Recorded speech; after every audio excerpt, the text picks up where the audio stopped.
আসসালামু আলাইকুম প্রিয় দর্শক, কেমন আছেন? আশা করি সবাই ভালো আছেন। আজকে একটা বিষয় আলোচনা করতে চাচ্ছি, সেটা হলো যারা ইংলিশ ভাষা শিখতে চান সেক্ষেত্রে আগে বুঝতে হবে ভাষাটা কি। ভাষাটা হলো মনের ভাব প্রকাশের মাধ্যম। একজন আরেকজনের মনের ভাব প্রকাশ করে ভাষার মাধ্যমে। অর্থাৎ আমি যা বলতে চাচ্ছি সেটা যাতে অন্য কেউ বুঝতে পারে এবং অন্যের কথা আমি বুঝতে পারি, এই জন্য ভাষা ব্যবহার করা হয় এবং এটাই হলো ভাষার উদ্দেশ্য। তাই আমরা যখন কথা বলবো ইংরেজিতে তখন সহজে বলবো এবং সহজ ভোকাবুলারি ইউজ করব যাতে অন্য কেউ সহজে বুঝতে পারে। এটা হলো ভাষার মূল উদ্দেশ্য। এবং দ্বিতীয়ত আমরা জানতে হবে কিভাবে ভাষা শেখা যায়।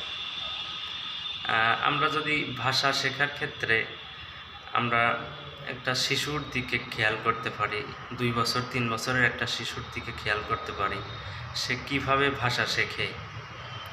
সে দেখবেন প্রথমে চারপাশের সবার কথা, মা বাবার, ভাই বোন, পরিবারের সবার কথা শোনে, সে ভোকাবুলারি শোনে, বিভিন্ন জিনিসের নাম শোনে, শুনতে শুনতে সেই ভোকাবুলারি দিয়ে, সেই শব্দ দিয়ে সে একসময় কথা বলা শিখে যায়। একটার পর একটা সাজিয়ে কথা বলা শেখা যায় এবং কথা বলতে পারে। 2 বছর 3 বছর হলে অটোমেটিক সে কথা বলতে পারে। সে কোনো গ্রামার শেখে না, কোনো রুলস শেখে না, বাট সে অনর্গল কথা বলা শিখে যায়। ঠিক সেম ওয়েতে আমাদেরও ইংরেজি ভাষা শিখতে হবে। প্রথমে আমাদের ভোকাবুলারি শিখতে হবে, বিভিন্ন জিনিসের নাম শিখতে হবে, ভোকাবুলারি শিখতে হবে এবং সেইগুলা দিয়ে বাক্য তৈরি করে আমাদের মনের ভাব প্রকাশ করতে হবে। সো এটাই হলো সিস্টেম। কোনো রুলস, কোনো গ্রামার এখানে ম্যান্ডেটরি না। এখানে হলো ভোকাবুলারি শিখতে হবে এবং আমাদের অ্যাপ্লাই করে বিভিন্ন বাক্য তৈরি করে আমাদের মনের ভাব প্রকাশ করতে হবে। আর তৃতীয়ত হলো আমরা কেমন ইংলিশ শিখব। ইংলিশ তো আমাদের মাতৃভাষা না, যেহেতু এটা ফরেন ল্যাঙ্গুয়েজ। সো আমাদের তাদেরকে ফলো করে, তাদের মতো করে ইংলিশ বলতে হবে।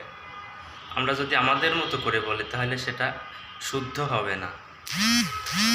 যদি একজন বিদেশিকে, একজন ইংরেজদের বলি যে বাংলায় বলো তুমি কেমন আছো, সে এরকম বলবে তুমি কেমন আছো।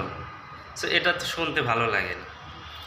সো আমরাও যদি বাংলার মতো বা আমাদের ভাষার মতো মিল রেখে ইংলিশ বলি, তখন বিদেশিদের সাথে কথা বলতে গিয়ে, কমিউনিকেট করতে গিয়ে ওরাও একটা বোরিং ফিল করবে এবং তারা বুঝতে কষ্ট হবে এবং তাদেরকেও আমাদের বুঝতে কষ্ট হবে। এই জন্য ইংরেজি যেহেতু শিখব, একদম শুদ্ধটা এবং বিদেশিদের মতো শিখব। কারণ আমরা ছোটো থেকেই ভুল ইংলিশ শিখেছি, প্রোনাউন্সিয়েশন কমপ্লিটলি রং। আমাদের কারেক্ট প্রোনাউন্সিয়েশন শিখতে হবে। কারণ আমরা ছোটো থেকে শিখেছি what is your name, how are you, how old are you, where do you live, what is your father do, what is your mother do, এরকম শিখেছি। তো এটা তো শুদ্ধ ইংলিশ না। এটা যদি শুদ্ধভাবে বলে এইভাবে হবে, what's your name, how are you, how old are you, what does your father do, what does your mother do. So এইভাবে আমাদের সঠিক ইংলিশ শিখতে হবে।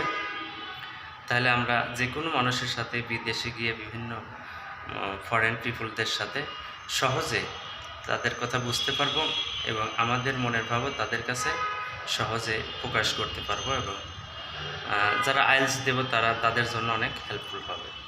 সো যারা শুদ্ধ ভাষা ইংলিশ শিখতে চান তারা আমার এই চ্যানেলটা সাবস্ক্রাইব করবেন এবং আমার পাশে থাকবেন। আশা করি আমি একদম কমপ্লিট গাইডলাইন দেবো এবং একদম ব্রিটিশ অ্যাকসেন্টে কারেক্টলি ইংলিশ শেখাবো। যারা শিখতে আগ্রহী তারা অবশ্যই আমাকে ফলো করবেন। Thanks for watching this video.